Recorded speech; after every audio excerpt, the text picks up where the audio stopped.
ఇక భాష్యం రామకృష్ణ ప్రజెంట్ వాళ్ళ అబ్బాయి భాష్యం ప్రవీణ్ పెదకూరపాడు ఎమ్మెల్యేగా ఉన్నారు. భాష్యం రామకృష్ణ అంటే ఆయన విద్యావేత్త, ఆయనకి మంచి పేరు ఉంది మొత్తం రాష్ట్ర వ్యాప్తంగా కూడా. సో భాష్యం రామకృష్ణ పేరు మొదటి నుంచి వినిపించింది. సో వినిపించినట్టుగానే ఆయనకి మంచి అవకాశం, సువర్ణ అవకాశం.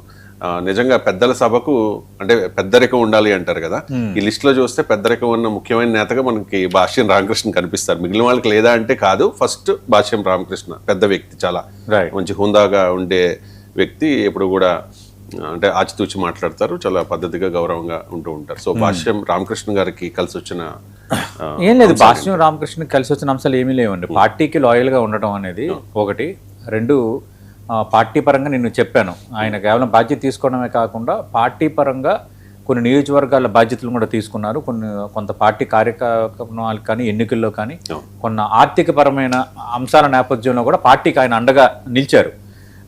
అందుకు ఆయనకి ఇవ్వటంలో కొంత కరెక్ట్ డెసిషన్ అని అనుకుంటున్నాను. భాష్యం రామకృష్ణ, నేను అదే అంటాను కదా, చింతకాయలు విజయ్కి ఇవ్వడం కూడా కరెక్ట్ డెసిషనే.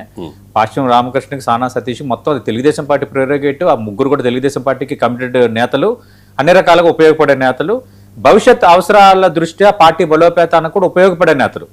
అందుకు ఆ ఈక్వేషన్లో ఇచ్చారు. బట్ చింతకాయల విజయ విషయంలో ఆ వీడియో వచ్చింది కాబట్టి మనం మాట్లాడాల్సి వచ్చింది.